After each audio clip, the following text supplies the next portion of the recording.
Convidamos o ministro do Trabalho e Emprego, Luiz Marinho.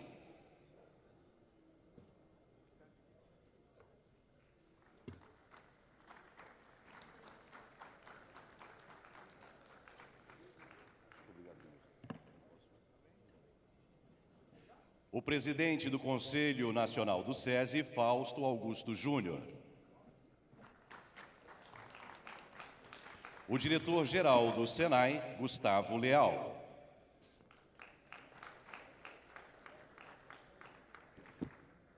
O economista Ricardo Amorim. E o moderador, presidente da Federação das Indústrias do Estado do Mato Grosso do Sul, Sérgio Longen.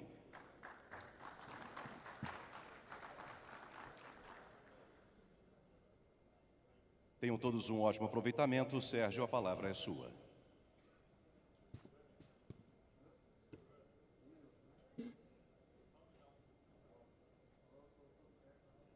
Bom, muito boa tarde a todos. Para nós, da indústria, recebê-los aqui como uma pauta importante para a indústria nacional, que é o apagão da mão de obra. Tivemos há pouco conversando, em particular aqui com o ministro, dialogando um pouco do nosso propósito, que é um propósito comum, a nível nacional, também do governo e também nosso, do setor empresarial. Entendemos que o objetivo é um só, encontrarmos aí um caminho e encontrarmos aí talvez uma solução para esse problema do apagão de mão de obra. Entendemos que o Brasil precisa desses cuidados hoje e a gente tem encontrado dificuldades na expansão dos nossos negócios e mesmo manter os nossos negócios hoje com a condição atual da mão de obra.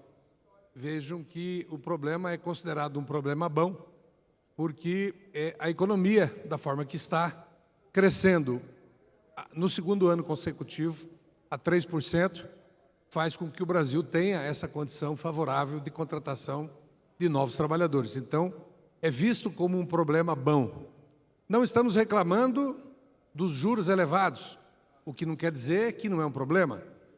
Não estamos reclamando dos impostos recém-criados pelo ministro Haddad, que estão balançando as empresas, mas também é um problema menor frente ao grande problema que é a mão de obra hoje. Então, eu entendo que, primeiro, queria fazer um agradecimento especial ao ministro Marinho de ter aceito aqui, de pronto, vir debater este gargalo nacional hoje da mão de obra. Queria também saudar e agradecer a presença do Fausto, o nosso presidente do Conselho do SESI, conhecedor de números, conhecedor desta pauta. Também o Gustavo Leal, que é o nosso diretor nacional do SENAI, pessoa que tem acompanhado em todos os estados os problemas sérios que vão desde a qualificação e a acomodação da mão de obra.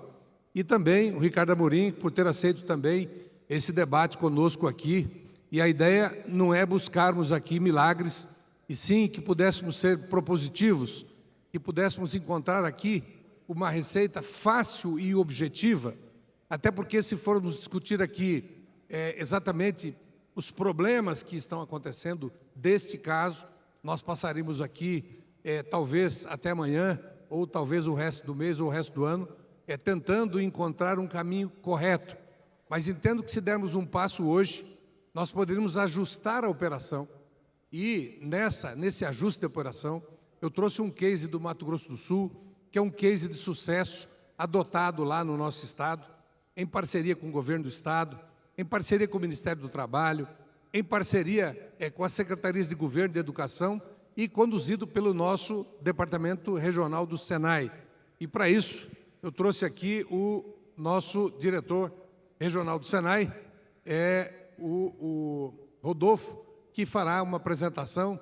Conversei com o ministro há pouco, pedi para ele uma compressão, para que ele nos desse um tempo da apresentação desse case de sucesso do Mato Grosso do Sul, o que não quer dizer que este case é a receita do bolo, mas é uma saída que foi construída e que teve sucesso na evolução. É claro que o Brasil é diferente na totalidade, o que está sendo feito no Mato Grosso do Sul, muitas vezes, não pode ser feito no Nordeste ou no Sul, mas, enfim, é um case que deve ser analisado. Eu acho que aqui nós temos pessoas com essas condições e com a ajuda também de vocês, nós podemos tentar encontrar uma ação de imediato para o problema do apagão da mão de obra que está de norte a sul do nosso Brasil. Então, Rodolfo, está com você. Okay. O mais breve possível, por favor. Ok, presidente. Pessoal, muito boa tarde a todos. Como dito pelo presidente Sérgio, agradecer a oportunidade, presidente, ministro Marinho, colega Fausto que conhecemos, amigo Gustavo Leal e Ricardo Amorim, que vão abrilhantar, acho que esse propósito e esse diálogo aqui.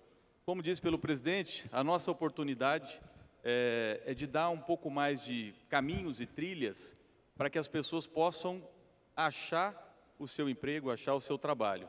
Então, a gente está chamando, nominou no Mato Grosso do Sul, o projeto Ascende Brasil, fazendo aí uma ascensão, seja ela profissional, seja uma ascensão num crescimento propositivo da economia, ou ascendendo também esse caminho em contrapartida ao apagão da mão de obra. E a gente coloca ali o nosso colaborador, né, o futuro colaborador com a sua carteira de trabalho à frente. Passar. Legal. A gente vai contextualizar de maneira rápida e muito simples, superficial. Entendemos que tudo que a gente vai passar aqui são dados dispostos nos sites da transparência, mas é importante a gente comunicar aonde, eventualmente, nós temos a oportunidade de carregar, de trazer essa mão de obra para nós. Até o mês de outubro desse ano de 2024, houve um valor destinado, um investimento na ordem de 216 bilhões de reais, com benefícios no Brasil, certo? Fantástico, acho que a gente tem sim que dar essa contextualização. E aqui embaixo ele está distribuindo, né, na linha de baixo, aonde foi depositado, onde foi destinado esse valor em cada um dos benefícios, seja no novo Bolsa Família, no BPC, Seguro Defeso, o Vale Gás ou o Bolsa Família de Estrangeiro. A expectativa para esse ano é de que a gente encontre algo próximo, deixa eu passar para cá, legal, algo próximo de 281 bilhões de reais. Esse seria o investimento voltado para os benefícios do Brasil. Legal. Se eu rapidamente eu vou passar por um mapa de calor, quanto mais intenso for essa cor, quanto mais escuro for a cor, é onde o pessoal está recebendo esse auxílio. Mas é importante dizer que ele não está per capita aqui. Se eu tenho estados com mais população, eu tenho estados que eventualmente recebem mais auxílios direcionados aí do governo, sejam estaduais, sejam federais. Nesse caso aqui, governo federal, Bolsa Família no Brasil. Eu tenho também aqui o BPC, tá? Também na mesma tendência nesse mapa de calor, onde a gente identifica quanto mais escuro, maiores são os investimentos feitos em cada estado dentro desse valor. A gente fala também ali da quantidade de pessoas e ou famílias que estão recebendo esses benefícios nos seus respectivos estados aí, ou no país de maneira geral. Aqui na mesma lógica o Seguro Defeso, aquele benefício que eles recebem, né, os ribeirinhos, eventualmente, que durante o período de Piracema recebe esse trabalho, né, esse auxílio. O Vale Gás, usando também, não perdendo tempo, depois a apresentação fica em níveis de detalhes disponível para toda a plateia e o pessoal, para que a gente possa interlocutar de maneira mais efetiva. Opa, deixa eu voltar um aqui, agora ele atravessou. Legal, maravilha. Bom, esse gráfico aqui, ele está regionalizado nas 5 regiões do Brasil. A quantidade, a primeira coluna, ele indica a quantidade de pessoas que estão recebendo o benefício no Brasil.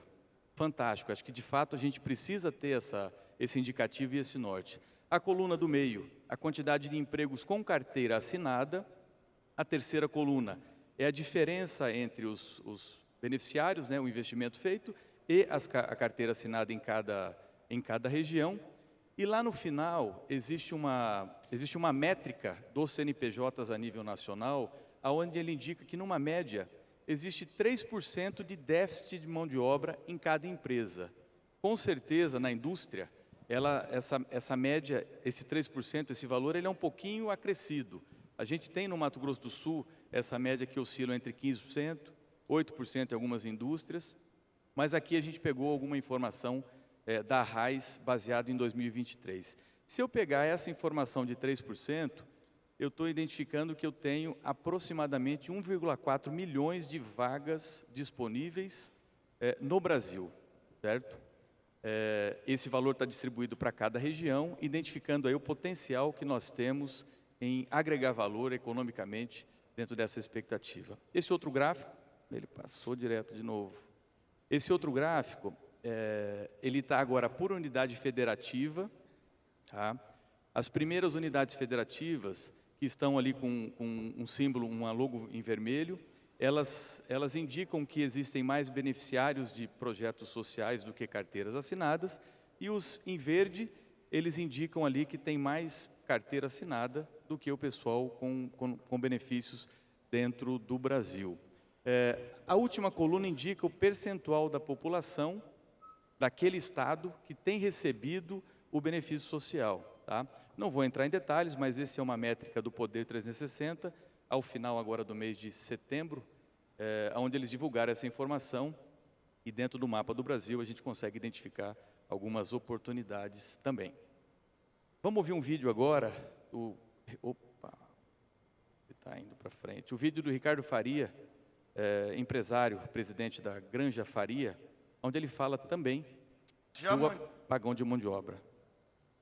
O passador parece estar meio travado aqui, ele está avançando sem eu apertar. Olha lá. Me perdoem, gente, deixa eu puxar aqui. É para o final, né? Legal.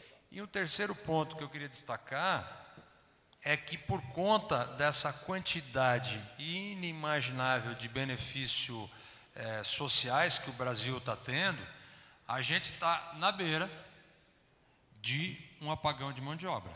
Essa mão de obra, não estou falando essa mão de obra aqui mais qualificada, mas a mão de obra mais simples, ou seja, coletar um ovo, pendurar um frango, fazer reposição numa gôndola do supermercado. Essa mão de obra mais simples que a gente tem, a gente está à beira de um apagão, dado a quantidade de Vale Bolsa Família, Vale Gás, Vale Filho, Vale Leite, Vale não sei o quê. Ok, segundo vídeo agora, também um empresário do ramo.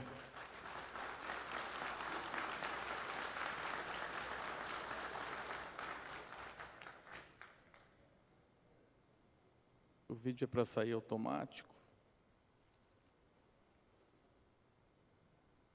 Bom, resumindo aqui, empresário também, Wesley. Diamantino, no Mato Grosso, Aí. a planta abate 2.000 cabeças de bovino por dia, ela tem capacidade para bater 4, eu queria levar ela para 3, mas não tem gente. E aí você fala, vou buscar fora, vou buscar no norte, no nordeste e outras regiões, não tem moradia. Então, simplesmente é o seguinte, agora nós estamos com o governo do estado, com a prefeitura, trabalhando para se resolver o problema de moradia, para você poder trazer gente. Dourados, no Mato Grosso do Sul, nós estamos fazendo um investimento gigantesco, não tem gente, hoje abate 6, 7 mil suínos, está pronta para abater 10 mil suínos, não tem gente para rodar a fábrica. O apagão de mão de obra. Legal, gente. Acho que assim, o apagão de mão de obra, na essência da indústria, Dourados fica no Mato Grosso do Sul, como dito pelo presidente Sérgio, é um problema bom. A gente tem oportunidade e o Mato Grosso do Sul sofre hoje um pouco com a dor do crescimento, o que foi dito aqui pelo empresário Wesley. Eu vou fazer um raio-x agora mostrando um pouco da nossa oportunidade dentro do Mato Grosso do Sul com esse case de sucesso, tá? A gente tem um investimento na ordem de 1,9 bilhões de reais no Mato Grosso do Sul, com um benefício, tá, do Bolsa.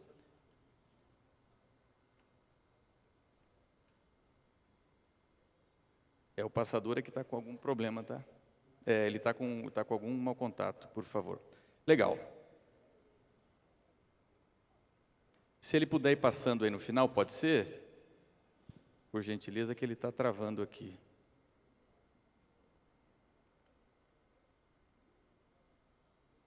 Aí, legal. Opa. Eu vou pedindo aqui rapidamente, aí a gente vai passando. Pode passar, por favor? Pode passar. Legal. Perfeito, aí está perfeito. Fazendo um recorte no Mato Grosso do Sul, a gente tem na ordem de auxílios federais, na ordem de 3,4 bilhões, tá? Aproximadamente 206 mil famílias sendo atendidas no Mato Grosso do Sul. A gente entende que isso é extremamente necessário e positivo para o Estado também. Mas existe aqui uma oportunidade da gente ter esse pessoal num rumo diferente quando a gente fala de emprego e trabalho. Pode passar? Recorte específico do Mato Grosso do Sul para benefícios estaduais, tá? A gente tem o Mais Social, a gente tem energia para todos, luz para todos. Com essas condições que oscilam entre 48 mil beneficiários, próximo de 280 milhões de reais investido com o governo do Estado, e a gente tem em torno de 450 reais recebido para cada beneficiário como esse. Pode passar? A gente vai falar agora do Mais Social e esse montante na ordem de 460 milhões investido pelo Estado no Mato Grosso do Sul. Lembrando que o Estado do Mato Grosso do Sul é um Estado com 2,7 milhões de habitantes, tá? Pode passar? Legal. Esse gráfico é extremamente interessante. Na linha amarela em cima, a quantidade de empregos com carteira assinada, que cresceu no Mato Grosso do Sul desde 2021, e na linha azul embaixo, a redução ou o decréscimo do beneficiário do Mais Social, benefício do governo do Estado no Mato Grosso do Sul. Pode passar?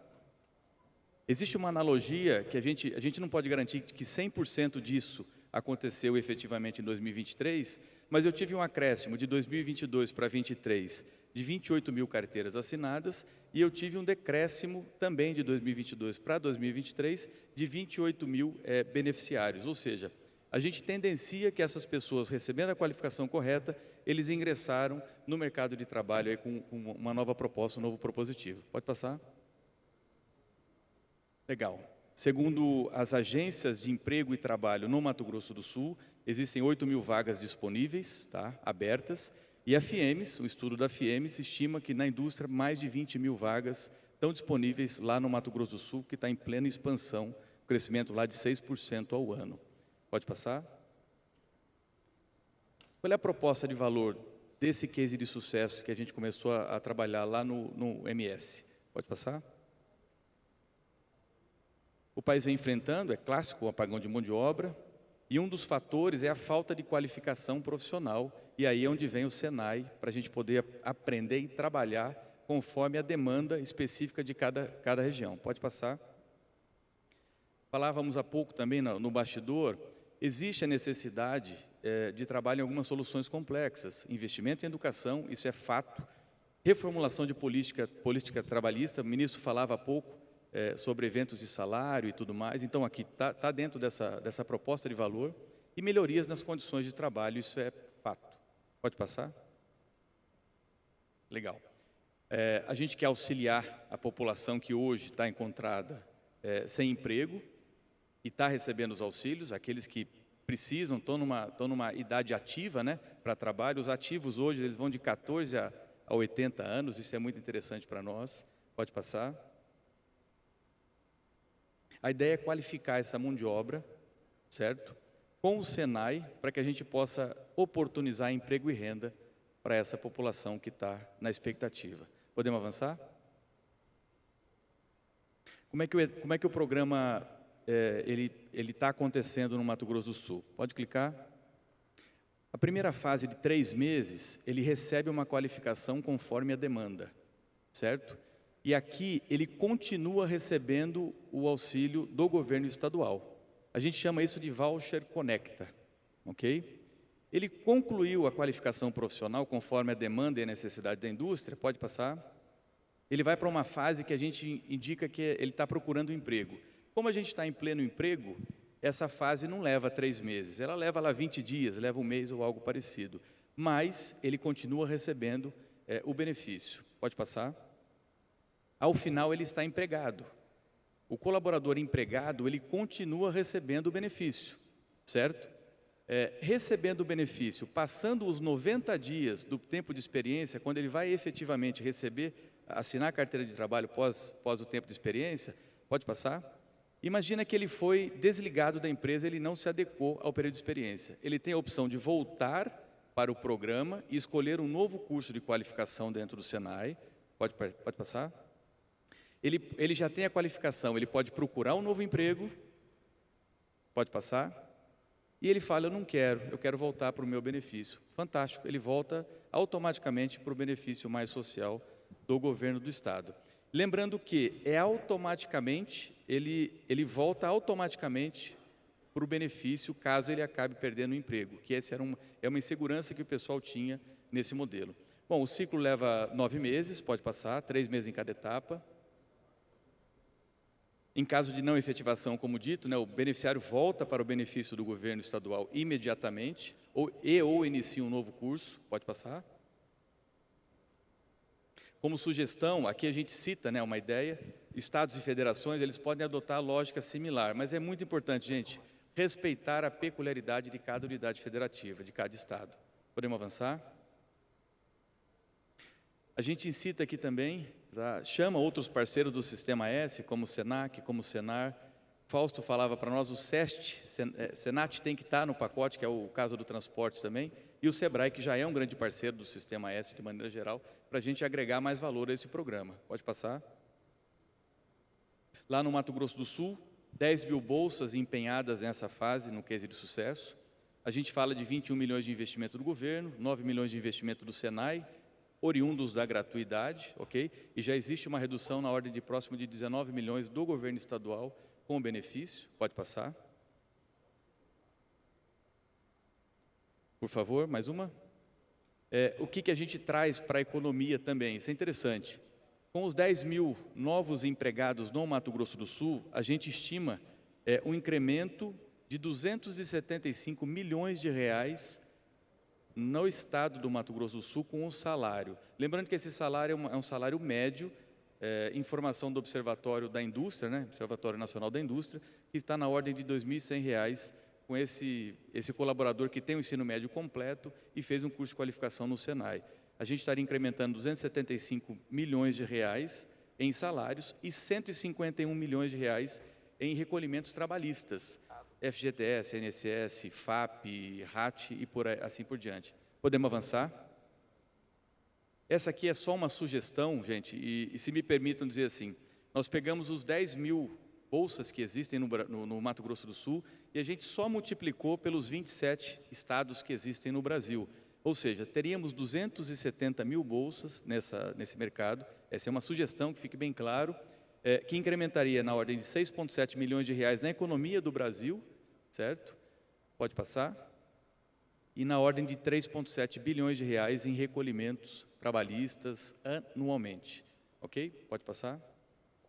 É um resumo da ascensão do programa, dessas 10 mil bolsas, as vantagens que o governo do Estado está tendo, as vantagens que acho que as indústrias principalmente estão encontrando, conseguiram achar no recurso de mão de obra que tem o desejo de eventualmente conseguir conquistar um emprego, que ele possa trabalhar e fazer uma migração como essa.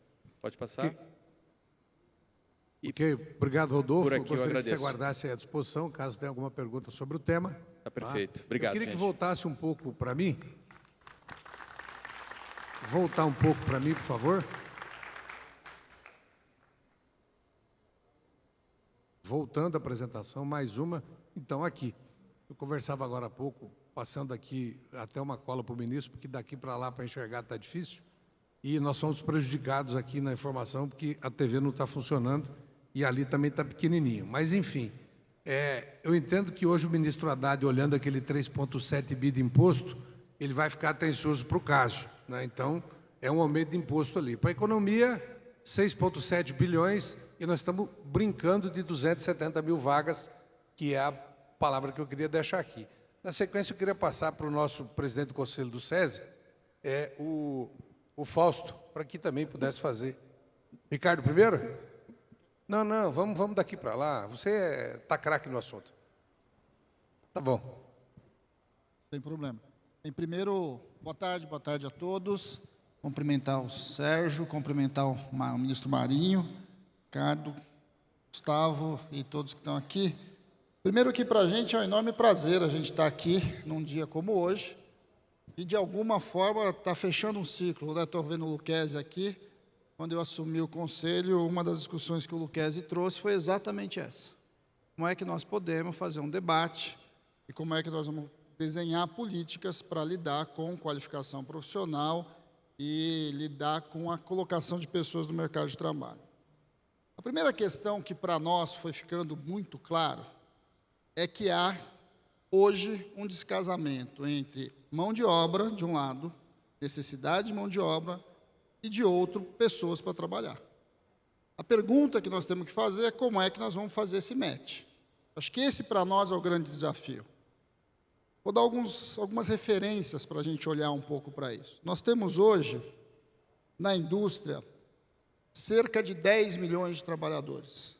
Desses 10 milhões de trabalhadores, 70% são homens e quase 80% desses trabalhadores têm ensino médio completo. Então, esta é uma primeira grande referência.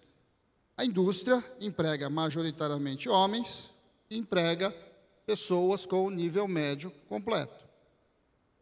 Se nós não olharmos para isso, a gente não consegue compreender o desafio de como a gente vai resolver e fazer esse match entre o que falta e o que demanda. Quando a gente vai para os dados que a gente tem, onde estão as pessoas que não estão trabalhando, sejam os desempregados ou os fora do mercado de trabalho, em especial aqueles entre 18 e 59 anos, a gente vai ver que a gente tem aproximadamente 30 milhões de brasileiros nessa condição, que não estão trabalhando, e, ao mesmo tempo, você precisa olhar para... E, ao mesmo tempo, são pessoas que a gente pode, de alguma forma, atrair para dentro do setor industrial. 30 milhões. Na outra ponta, nós temos alguma coisa perto de 38 milhões de pessoas que estão na informalidade. Então, para eu pensar esse match, aonde eu vou buscar mão de obra? Na informalidade, de um lado, e onde as pessoas, de fato, não estão no mercado de trabalho.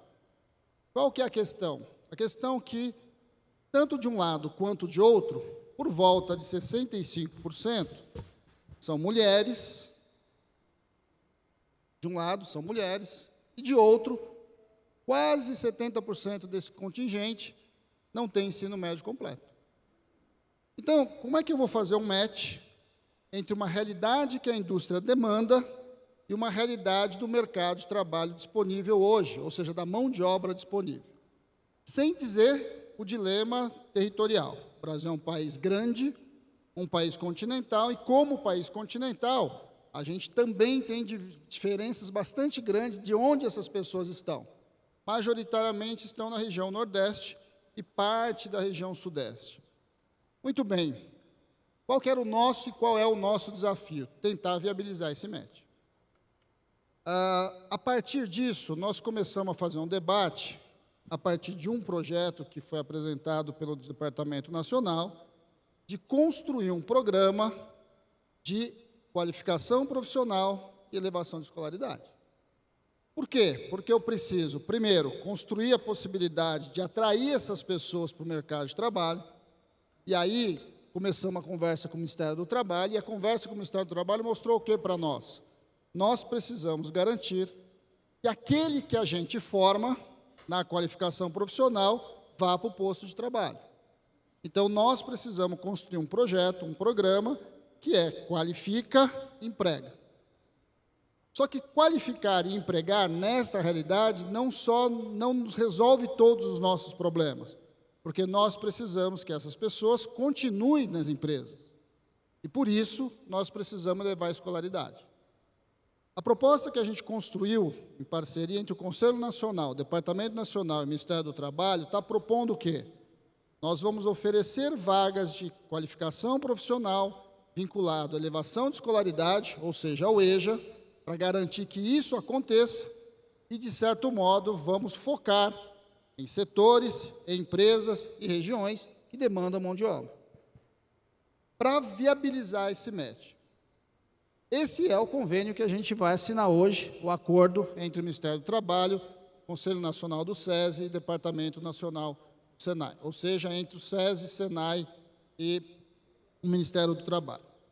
A outra demanda, que nós começamos um bom debate, agora como MDS, é que nós precisamos construir políticas de cuidados.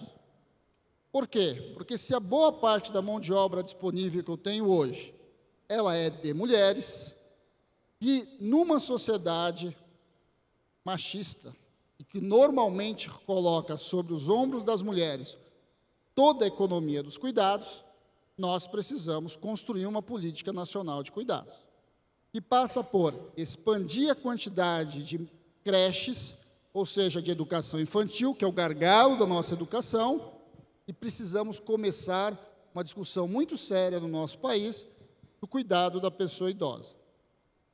Claro que a pessoa idosa não é necessariamente o de 60 anos, mas é aquele que precisa efetivamente de cuidados que recai sobre a mulher, né?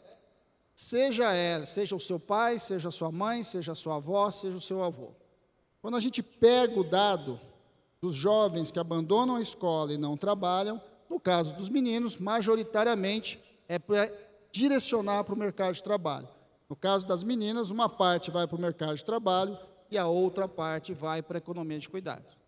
Então, o que nós estamos aqui, enquanto Conselho, enquanto Departamento Nacional, é debatendo, assinando um acordo para viabilizar um programa rápido de qualificação profissional e elevação de escolaridade, para resolver uma primeira parte e trazer esse conjunto de pessoas para dentro do mercado, ao mesmo tempo tentar retirar da informalidade, porque no caso da informalidade é a mesma coisa, mulheres e pessoas que não têm ensino médio completo, e na outra ponta desenhar, junto com o Ministério do Desenvolvimento Social, um projeto sobre cuidados.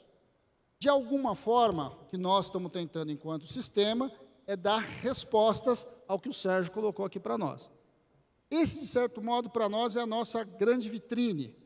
Nós somos grandes, somos importantes, temos mais de 500 escolas, temos mais de 300 mil alunos, mas no universo, 30 milhões de estudantes, nós somos bastante pequenos. O que nos interessa? Nos interessa mobilizar o Estado para que políticas como essa avancem dentro das políticas públicas, nas políticas públicas estaduais, nas políticas públicas municipais, na política pública federal. A gente recebeu com muita alegria do Ministério da Educação o retorno do ProJovem. O ProJovem, para nós, é de alguma forma uma política nesta direção, e vai buscar cerca de 10 milhões de jovens hoje no Brasil, entre 18 e 59 anos, 18 e 29 anos, que não concluíram o ensino médio. E por isso, para nós, o debate da educação de jovens e adultos dialoga diretamente com o projeto de apagão da mão de obra, que para nós é uma avaliação importante. É um problema, mas que bom, é um problema bom, porque até bem pouco tempo atrás a gente debatia a falta de vaga, a gente debatia uma taxa de desemprego acima da casa dos 15%, e que agora a gente pode debater a possibilidade de um futuro para essa juventude que está chegando hoje no mercado de trabalho e que é o nosso papel encontrar um caminho para eles. Então, de novo, agradeço a possibilidade e vamos assinar daqui a pouco o nosso acordo. Obrigado, Fausto. Com certeza a soma disso tudo sairá aí de um caminho que nós possamos encontrar para esse problema.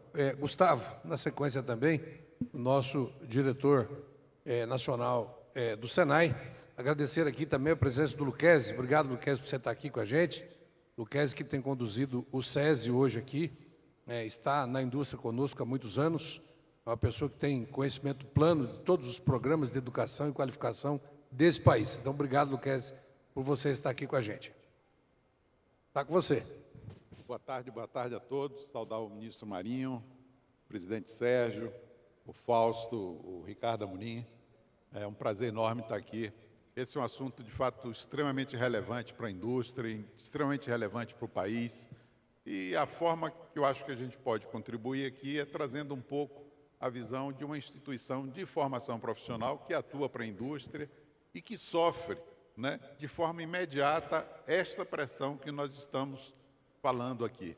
No momento em que a indústria não encontra pessoas para movimentar na sua engrenagem, ela busca muito o Senai, bate na porta do Senai, o que é que o Senai pode fazer? Bom, ministro, a gente tem aqui uma orientação muito forte às demandas industriais. Nós temos uma metodologia chamada Mapa do Trabalho, que monitora exatamente qual é a demanda do setor industrial e de que forma o Senai se estrutura para ofertar seus cursos alinhado a essa visão.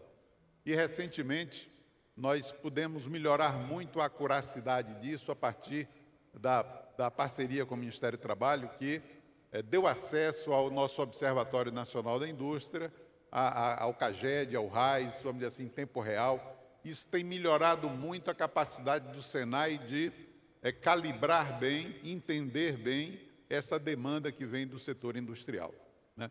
Mas não basta só entender a demanda, nós temos que estruturar nossos cursos para atender essas demandas, e temos feito isso em todos os departamentos regionais. Estamos vivenciando um enorme esforço de adequar principalmente a qualidade da gratuidade regimental que nós fazemos. Procurar adequar esta oferta a essa demanda mapeada, né? Isso está sendo feito no país inteiro, é uma forma que a gente tem de ajudar na construção da ponte entre essas pessoas que estão assistidas por esses programas e o mercado de trabalho, que precisa de pessoas com determinado nível de qualificação, né? Só que não basta apenas oferecer os cursos, né? Nós precisamos sensibilizar as pessoas que estão assistidas a, de fato, virem se matricular e avançar nesses cursos. É mais um problema de intermediação, né, Fausto, do que de qualquer outra coisa. Então, a experiência que temos no Senai é importante para mobilizar esse público e eles possam continuar recebendo o auxílio, no caso, Bolsa Família. O ministro colocou há pouco que, mesmo empregado, essas pessoas continuam recebendo a Bolsa Formação. Então, talvez haja uma certa desinformação em relação a isso, que nós precisamos trabalhar isso. Mas não basta só a Bolsa. Essas pessoas precisam se deslocar da sua residência para acessar uma escola do Senai. Então, isso tem custo de transporte, tem custo de alimentação. Quer dizer, é preciso pensar em tudo isso para que a gente consiga, de fato, né, tornar atraente, né, a migração, né, dessas pessoas para um curso de qualificação profissional, de requalificação profissional, para que elas possam acessar essas vagas no mercado de trabalho. Então, esse é um ponto importante. Dizer também que a nossa oferta gratuita, ela obedece certas regras e ela é heterogênea em cada regional, depende de uma série de circunstâncias. E a principal prioridade na gratuidade regimental são os cursos de aprendizagem industrial. Então, em alguns estados, basicamente, a aprendizagem quase que compõe um fator muito elevado da receita compulsória destinada à gratuidade, e a gente tem pouca margem para programas de qualificação. Em outros, isso tem uma margem maior. Então, essas metas nacionais, elas precisam ser entendidas como uma capacidade que tem que ser discutida localmente a partir da realidade de cada departamento regional. A verdade é que todos estão imbuídos em melhorar a qualidade da oferta na gratuidade para que nós possamos ter um nível de aderência maior.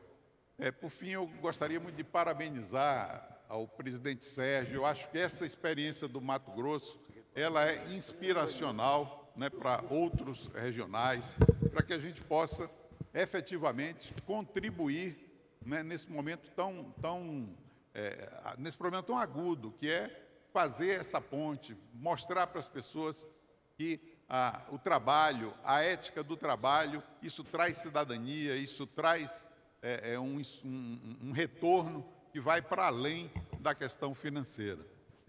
O Senai está sempre e estará sempre à disposição para que possamos fazer esse elo, fazer essa ponte e ajudar efetivamente o setor produtivo a encontrar as pessoas com o nível de qualificação necessários para os seus desafios. Muito obrigado.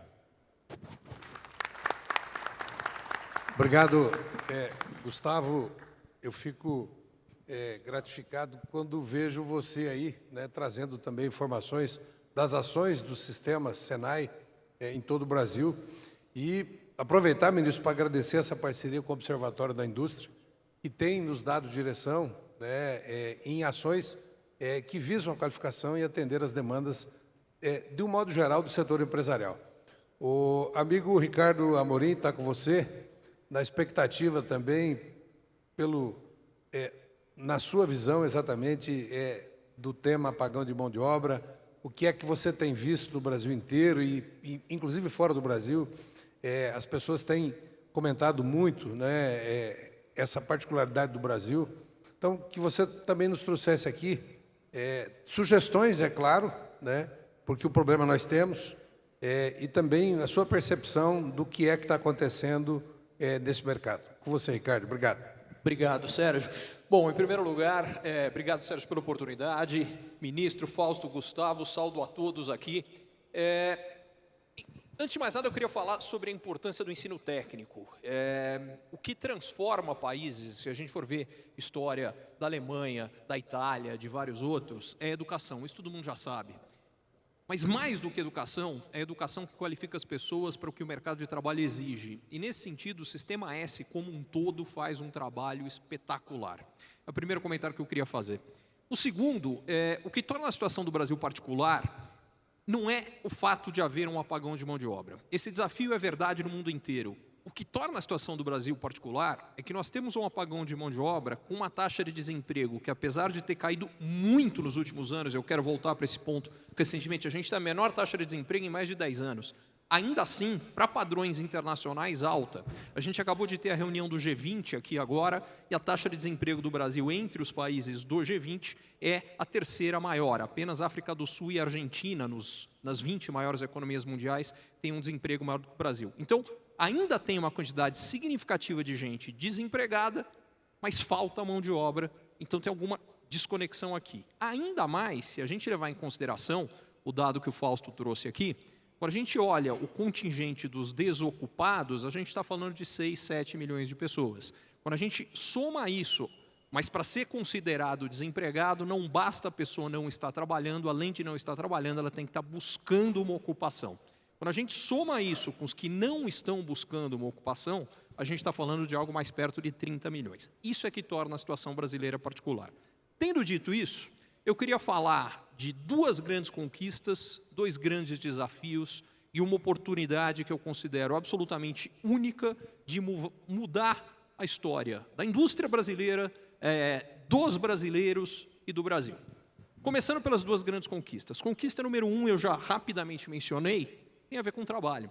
Nos últimos 4 anos, hoje nós temos grandes números, 103 milhões de pessoas ocupadas no Brasil. Isso é mais ou menos 20 milhões de pessoas a mais do que nós tínhamos há 4 anos. Não há nenhum outro país no mundo que gerou emprego como o Brasil nos últimos anos. Aliás, nos últimos 3 anos, em todos eles, o Brasil foi o país no mundo que gerou mais empregos. No G20, foi o país que mais derrubou a taxa de desemprego nos 3 anos. Então, a primeira coisa que a gente precisa reconhecer tem algo que está dando certo, e muito certo. Segundo aspecto onde algo está dando certo, quando a gente olha para os auxílios sociais que foram colocados aqui, o tamanho que eles têm, a magnitude que eles têm e a quantidade de gente que eles impactam, a gente está falando de 60 milhões de brasileiros, o fato que a gente conseguiu tirar gente que estava, muitas vezes, numa condição que ninguém deveria estar, e dar um primeiro passo e melhorar, é absolutamente fundamental, importante, é uma conquista gigantesca. Essas são as duas grandes conquistas. Agora eu quero falar dos dois grandes desafios. Desafio número 1, o apagão de mão de obra, a grande tema que a gente está tratando aqui. A indústria sofre com ele, não é só a indústria, o agronegócio sofre com ele, o setor de serviços sofre com ele, a economia brasileira sofre com ele. Faz 4 anos que todo ano a economia brasileira cresce mais do que os economistas acham, significativamente mais do que os economistas projetam. Isso não vai continuar se a gente não tiver mão de obra para continuar expandindo. Isso na indústria, então, é mais verdade, porque tem um detalhe. E aí eu já começo a chegar na oportunidade única. A indústria, a partir da reforma tributária, tem uma chance de virar uma história das últimas 3 décadas, que infelizmente não é a história que a gente deveria e poderia ter. Quando a gente olha para o crescimento da economia brasileira nas últimas 3 décadas, a gente tem histórias muito díspares. O agronegócio cresceu muito, o setor de serviços cresceu menos, mas cresceu bem, o setor de comércio cresceu um pouco menos, e a indústria, quando a gente olha a indústria como um todo, e claro que há diferenças regionais, diferenças de subsetores da indústria, mas a indústria como um todo há 30 anos está estagnada no Brasil. O Brasil viveu um processo de desindustrialização. Uma das grandes razões, tributária. A reforma tributária, ao acabar com o imposto em cascata, cria uma oportunidade de desenvolvimento para a indústria brasileira que 3, 4 décadas nós não tínhamos. Mas que, para se materializar, a gente vai precisar de mão de obra. Esse é o primeiro desafio, e eu vou juntar os 2 desafios em breve. Mas o segundo desafio é que foi muito bom pegar gente que estava numa situação péssima e tirá-la de uma situação péssima. Mas falta dar o segundo passo, que é permitir que essas pessoas que com os auxílios conseguiram sair do péssimo, não tenham que se contentar com o menos ruim e possam ter perspectivas melhores, que é exatamente, só o mercado de trabalho vai criar isso. Isso exige algumas coisas, exige qualificação, e aí a importância que eu falava do ensino como um todo, mas particularmente do ensino técnico que o Sistema S traz, mas mais do que isso aqui exige que a gente resolva alguns gargalos importantes. A começar, uma das razões do gargalo de mão de obra, está longe de ser a única, mas é uma razão importante, é o medo de que beneficiários desses auxílios têm de que possam vir a perdê-los. E há várias razões para isso. Uma tem a ver com informação, desconhecimento, mas a outra tem a ver com processo. E aí é que o caso do Mato Grosso do Sul é importante, que é criar a situação de que o cara tenha total tranquilidade de saber que ele vai trabalhar e ele não vai perder o auxílio. A única situação que ele deixa de receber o auxílio é a melhor do mundo, que é que ele passou a ter uma renda muitíssimo superior, que ele não tem risco de perder, aí deu certo, aí está perfeito, aí é exatamente o que a gente quer. A gente, todos nós, isso é ganho para os trabalhadores, isso é ganho para a indústria, isso é ganho para a economia brasileira, saímos todos ganhando. Primeira coisa, o trabalhador precisa saber disso. E isso, entre outras coisas, na minha opinião, exige um esforço de comunicação importante, além, obviamente, da gente estar falando de ter políticas adequadas para que isso aconteça. Mas tem o segundo lado disso aqui. O segundo lado é, não basta a gente criar essas condições que vão ter impacto importante na economia. Mas quando a gente consegue criá-las, a gente cria uma oportunidade que é o seguinte, foi colocado aqui pelo Fausto, nós temos hoje 10 milhões de trabalhadores na indústria. E nós temos 30 milhões de pessoas que não estão trabalhando. O tamanho da oportunidade aqui, grosso modo, de novo, 60 milhões de beneficiários dos programas de auxílio. O que isso significa é o seguinte, o potencial, se nós formos capazes de criarmos as condições para que essas mudanças aconteçam, o potencial de desenvolvimento é gigantesco. E é isso que a gente não pode perder. E isso me traz, eu acho que é o meu último ponto, e talvez o mais importante deles todos. Para que a gente faça isso acontecer, e essa é a razão da grande oportunidade, o que eu acho que a gente precisa entender é que o que é oportunidade hoje para a indústria e para o mundo empresarial brasileiro como um todo, na verdade, é a mesma oportunidade para o trabalhador. Porque esse cara não quer, ou talvez alguns até queiram, e essa é uma outra coisa que a gente precisa mudar. Aconteceu um fenômeno onde muita gente se acomodou com o que é uma melhora de curto prazo e um benefício de curto prazo para uma situação que a longo prazo não vai ser benéfica para ninguém. Não é benéfico para a sociedade ter alguém dependendo ad eterno de um programa de auxílio, mas não é benéfico para ele. Quando você olha isso depois de 10, 20, 30, 40 anos, e o que aconteceu com a vida dessas pessoas, certamente elas estão muito aquém do que elas poderiam ser com o que elas conquistam através do trabalho delas. E aí entra a história. Se a gente criar programas que permitem qualificação, que acabam com essa preocupação, eu estou absolutamente convencido que a gente acabou de transformar o que são 2 problemas importantes, graves, no que é um motor de virada da história da indústria brasileira, considerando as últimas décadas, e de uma forma muito mais ampla, a economia brasileira. É essa oportunidade que a gente tem na mão e não pode deixar passar. Obrigado, gente. Obrigado, Ricardo, aí pela sua participação com números reais do trabalho e também da perspectiva. Ministro, todos ansiosos aqui com as suas palavras e a sua posição frente ao nosso apagão da mão de obra. Boa tarde, todos os amigos e amigas. Prazer enorme estar aqui, comentar a todos do plenário. Luquezzi, parece que eu vi ali o Serginho Mendonça, ele que está ali? Serginho Mendonça. A luz impede que a gente reconheça os rostos aí. Então, o Chico Maceno, nosso secretário executivo do Ministério. Querido Sérgio, obrigado aí pela oportunidade de estarmos aqui. Querido amigo, companheiro Fausto, o Ricardo Amorim e o Gustavo. E deixar aqui umas leituras, avaliação, provocações também, que acho que faz talvez necessário. Mas,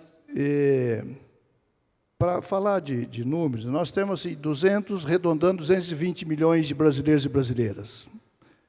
Desses 103 milhões, um pouquinho, de ocupados e ocupadas.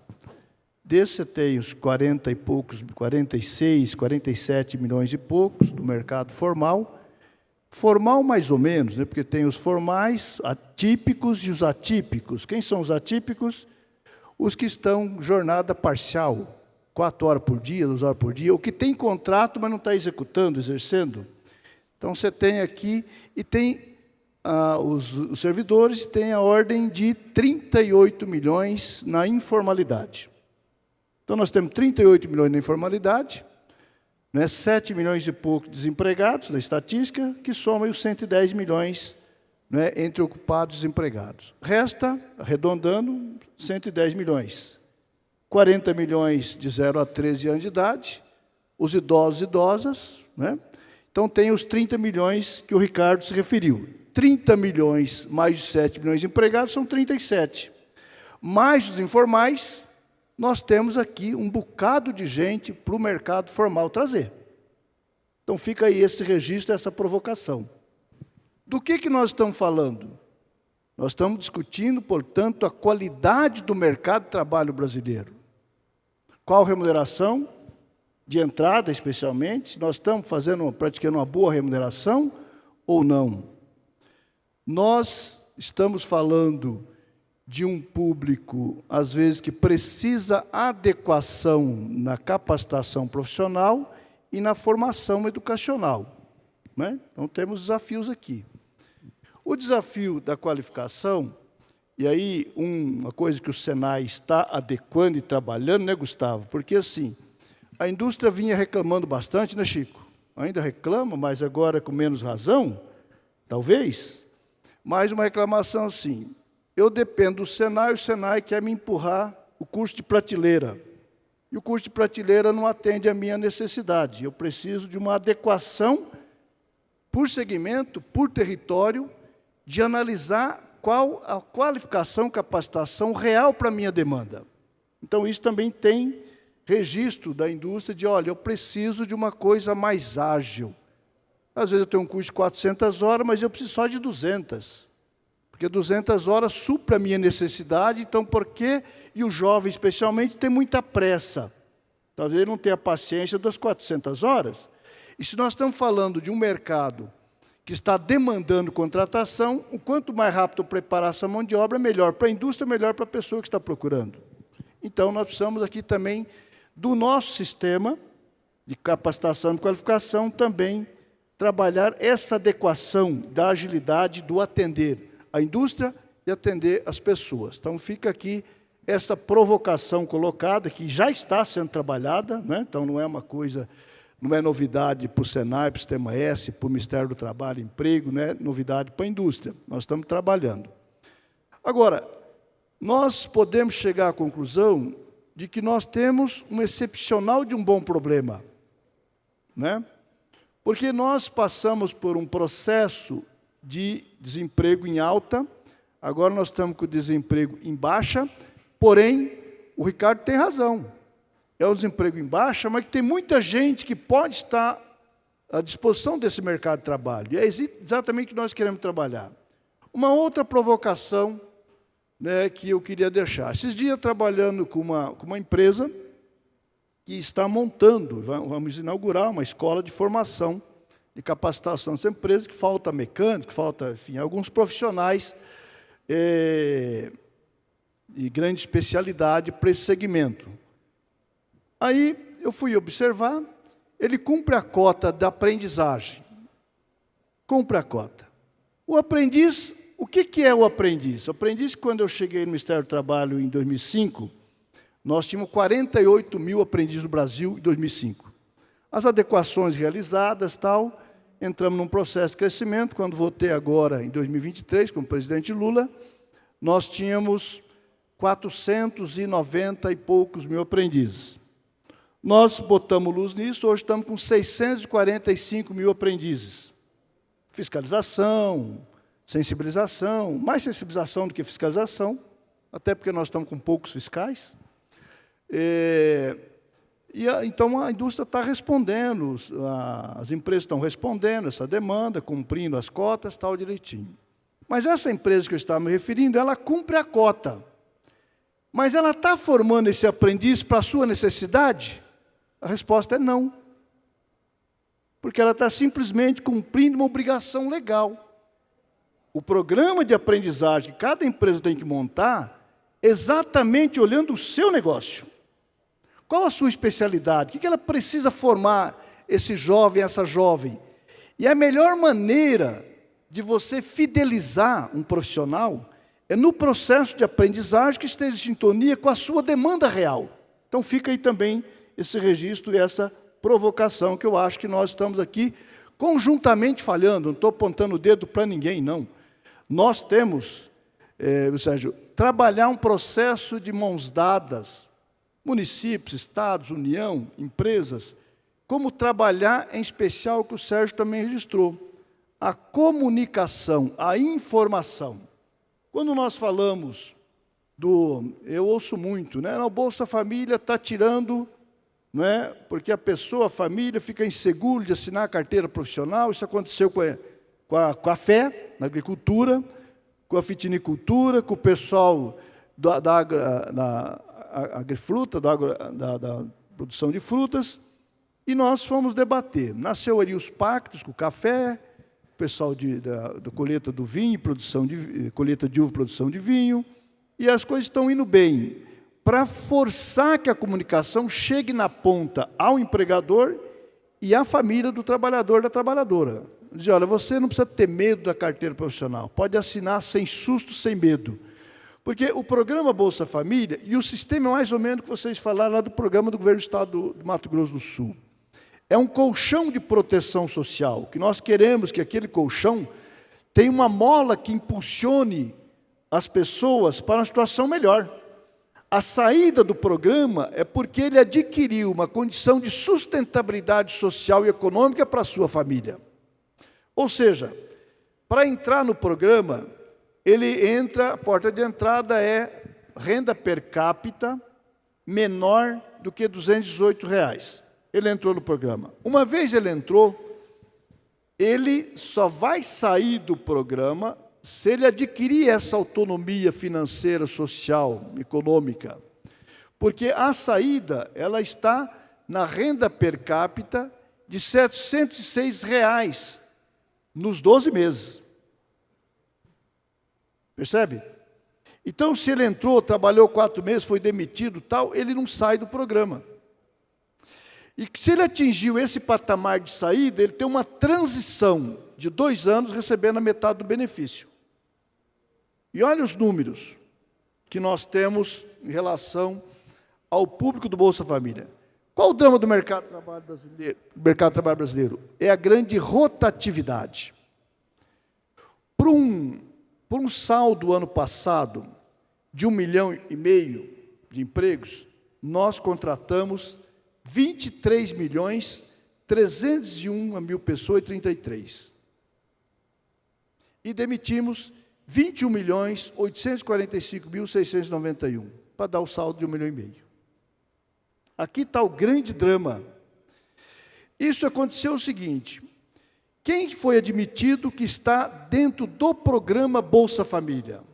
O ano passado foram contratados 4.081.531 pessoas que estão dentro do programa Bolsa Família. E foram demitidos 2.716.971 pessoas. Restou um saldo de 1,5 milhão, veja só esse dado. Como não é o Bolsa Família que é o problema. Sobrou um saldo de pessoas, dos 4.081.000, que ficaram no mercado de trabalho, 1.364.560 pessoas. Que ficou, passou e ficou, veio para esse ano aqui, trabalhando. Ou seja, quem está fora do Bolsa Família, mas no cadastro, teve mais 4.466.000 pessoas contratadas e desligada 4.167.000. Das pessoas que estão fora do cadastro, ou seja, ele não recebe Bolsa Família, ele sequer está no cadastro, foram contratados 14.773.290 pessoas e foram desligados 14.961 pessoas, ou seja, quem está fora do cadastro ficou negativo no final do ano. Ok? Então, esta rotatividade teve a rotatividade maior, inclusive, de quem não está no cadastro do Bolsa Família. Então, o grande saldo positivo do ano passado foi pessoas que estavam recebendo o benefício. Então, isso é prova de que é o seguinte: a carteira profissional não tira as pessoas do programa. O que vai tirar as pessoas do programa é se ele tiver uma ascensão econômica, né, migrar dentro do mercado de trabalho, com qualidade de remuneração, enfim, é que vai tirá-lo de uma maneira segura. Mas vamos imaginar que ele transitou, foi para o meio benefício, concluiu os 2 anos meio benefício, saiu totalmente do programa do Bolsa Família. Ele não sai do cadastro. Porque se ele vier a sofrer um problema de desemprego, voltar a ter autonomia de renda para se alimentar, ele aciona o sistema e volta de novo a receber o benefício. Então, é um sistema de segurança social para essas pessoas. O mesmo ocorreu agora em 24, está ocorrendo em 24. Né? Nós geramos esse ano, até outubro, com os anúncios de hoje do CAGED de outubro, 132 mil novas vagas, 2.117.000 empregos formais este ano.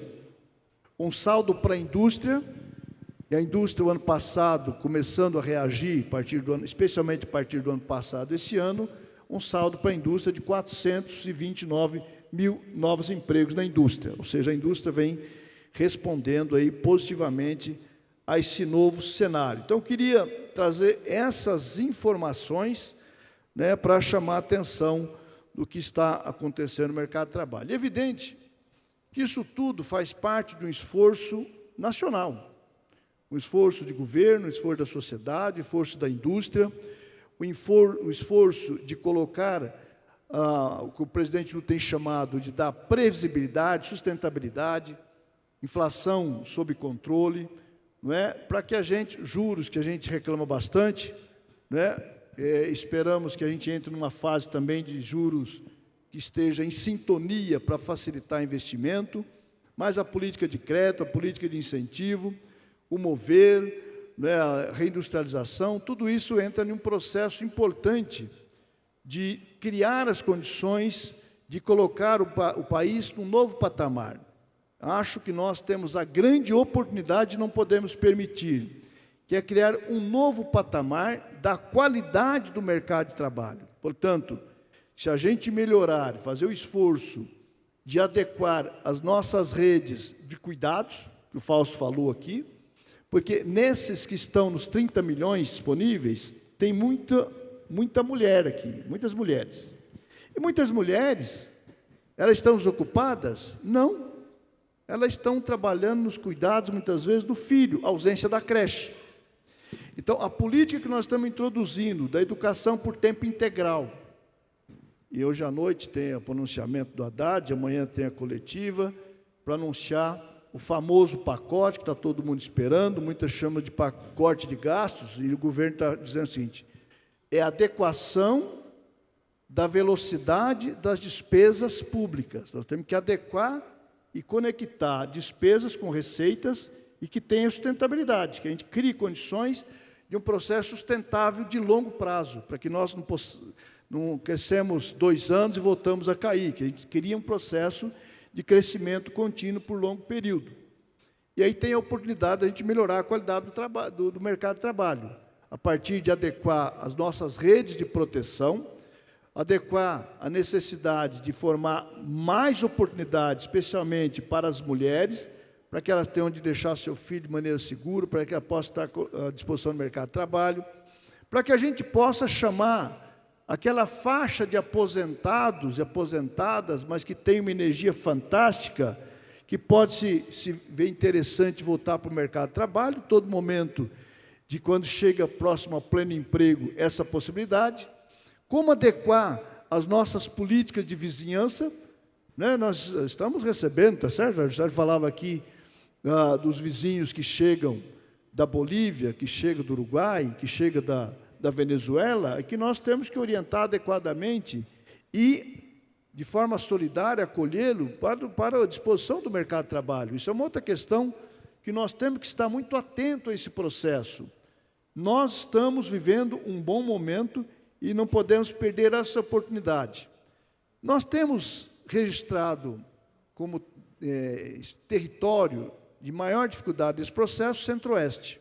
Categoricamente, Centro-Oeste é o território de maior dificuldade. Mas tenho certeza, se a gente conseguir adequar a política, a estrutura, a rede de cuidados, nós vamos ter muita gente aqui que pode ainda ir para o mercado de trabalho. E o segundo território é o Nordeste.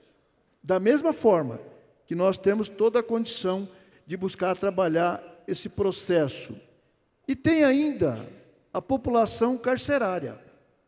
Nós temos quase 1 milhão de população carcerária, 72% até 30 anos de idade, muitas vezes com coisas banais que poderíamos trabalhar com o auxílio do judiciário para acelerar a análise desse pessoal e liberar para o mercado de trabalho. Trabalhar também nesse processo dos egressos com capacitação, com qualificação e formação de mão de obra e educação, para que eles possam adequar e ser recepcionados no mercado de trabalho. Ou seja, eu não vejo esse problema do chamado apagão de mão de obra como um problema assustador. Eu vejo como uma grande oportunidade que temos. E aqui, né, seguramente é resultado dos bilhões de investimento que os vários setores da economia anunciaram, a partir, inclusive, das políticas de crédito criado que o nosso governo tem feito, que eu não vou passar pelos vários dados de investimento, de crédito, de oportunidade, enfim, seguramente senhores e senhoras sabem perfeitamente desses números, são conhecedores desses números, eu não vou aqui cansar com estatística, com dados aqui que eu poderia falar, mas traria essas informações com essas provocações, esses registros, e dizer, vamos juntos, porque eu tenho certeza, se a gente aperfeiçoar, eu falava aqui que é o seguinte, está faltando uma boa comunicação, tanto no programa do Mato Grosso do Sul, como no programa do Bolsa Família, né, para dar segurança às pessoas, venham, aqui você tem uma proteção, você tem aqui uma segurança de ter a proteção social e a oportunidade para o mercado de trabalho, e a hora que você tiver autonomia financeira, econômica, social, aí você vai deixar o programa, porque é uma necessidade da gente caminhar sempre para o futuro e não retroceder. Então, fica aí essas considerações, muito obrigado pela atenção, um abraço forte, nós vamos assinar essa parceria, esse acordo, que é de grande importância. Eu brincava que é o seguinte, ele poderia ser maior, mas é o possível, então o possível também é importante. Só um registro, 2003, uma senhora falou para o presidente Lula, não queira fazer o impossível, faça só o possível, mas faça o possível todos os dias. Quando passar um tempo, você vai olhar para trás, pode parecer que você fez o impossível. Essa é a nossa missão. Um abraço. Obrigado, ministro. O senhor deixou algumas provocações aqui e eu tenho que responder as provocações, né? Foram provocações. Primeiro, a questão salarial, né? E, é claro, ela está atrelada diretamente à qualificação profissional. Então, os melhores salários estão exatamente naqueles profissionais melhores qualificados. E a gente tem dificuldade hoje. Os agentes da qualificação batem de porta em porta hoje nas casas, ofertando até 200 cursos técnicos, ministro. Deixa eu só dizer outra coisa que eu acho que nós precisamos adequar. Fizemos uma experiência, inclusive, com a construção civil, né, Chico? Em São Paulo.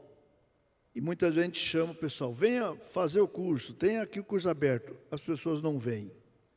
Talvez nós temos que nos adaptarmos e irmos até as pessoas na sua comunidade, na sua concentração e oferecer o curso lá.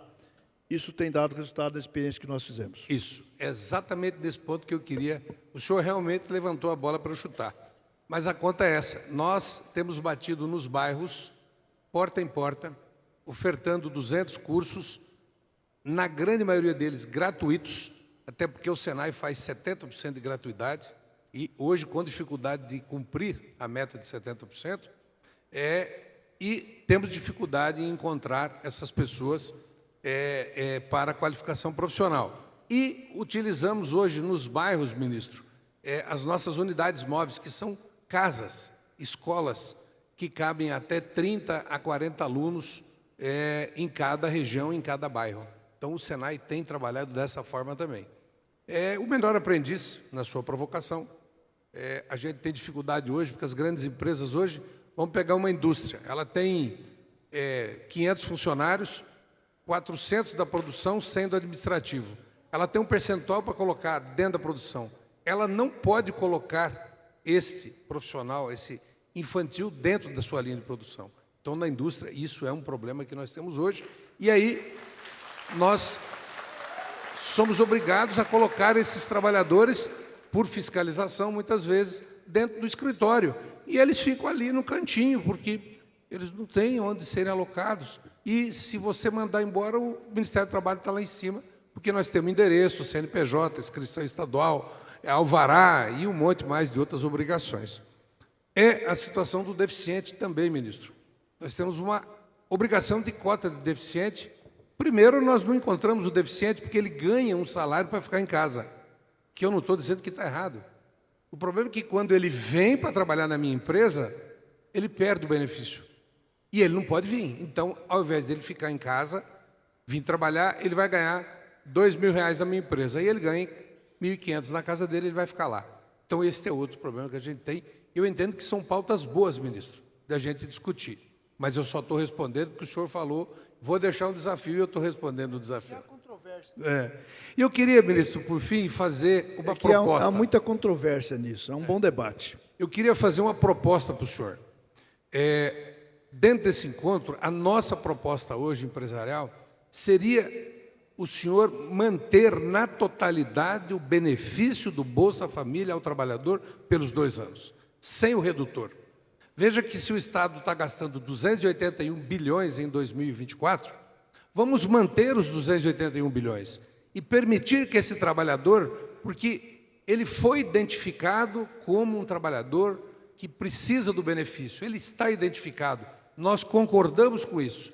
Mas, se o senhor me der a oportunidade de eu trazer esse trabalhador, ele recebendo o benefício, sem o redutor, que, quando o senhor diz que ele não perde o benefício, é verdade, mas ele perde ele parcialmente.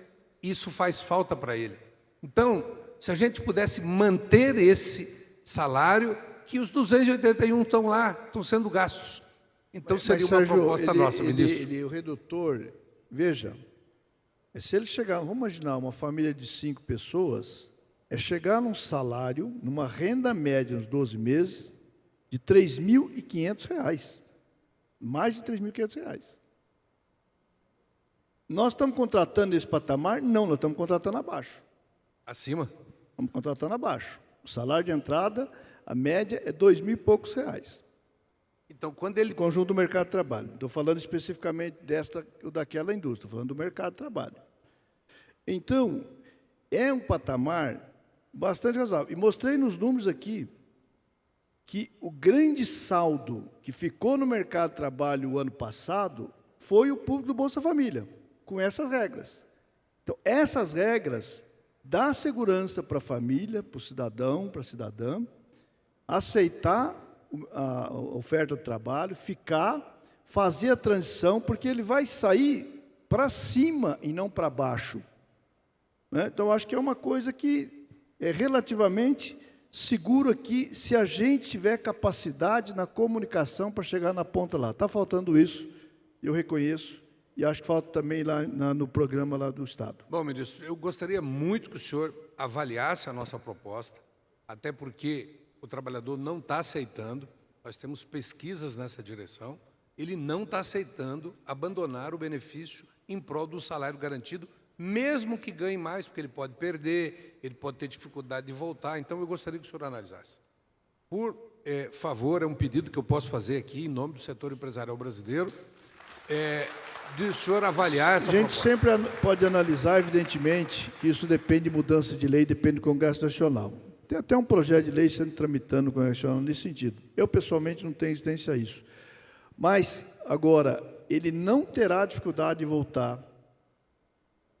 Assim, ele pode ter dificuldade. Não, ele não terá dificuldade de voltar. Uma vez entrou no sistema, se ele perdeu o emprego, ele volta, ele requisita e volta automaticamente. Diferentemente do passado. Essa última mudança, 2023, que houve a mudança, a alteração no Bolsa Família, no programa, ele deixou, na medida que assina a carteira, sai automaticamente e sai do cadastro. Ele mantém-se no cadastro. Se ele fizer o processo de transição de saída e ele voltou a perder o emprego, ele aciona e volta automaticamente a receber. Ok? Ok, obrigado, ministro. Eu queria que a imprensa que está aqui pudesse nos dar ajuda na informação da garantia do ministro de que o trabalhador não perde o seu benefício do Bolsa Família, caso ele venha para o mercado de trabalho. Eu acho que vamos dividir uma meia-culpa, tanto do governo quanto nossa, do setor empresarial, e vamos buscar dar essa garantia para o trabalhador na lei e também nas palavras do ministro. E entendo que nós, enquanto líderes empresariais, podemos, de certa forma, trabalhar dentro do Congresso Nacional para melhorar a garantia dessa posição aos trabalhadores. Muito obrigado, ministro. Muito obrigado. Vamos assinar o convênio, mas eu queria agradecer mais uma vez o Fausto, queria agradecer mais uma vez aqui o nosso amigo Gustavo Leal, do nosso Senai Nacional, e o Ricardo Amorim, que numa ginástica enorme para chegar aqui, veio aqui debater esse grande problema que nós temos hoje e que ele é testemunha ocular em todos os estados do Brasil. Muito obrigado a todos e vamos agora à assinatura do convênio. Agradecer o Luquez aqui presente também, a presidente da Federação das Indústrias de Roraima, do meu estado querido, Isabel Itikawa, obrigado por você estar aqui, e toda a nossa diretoria. Muito obrigado.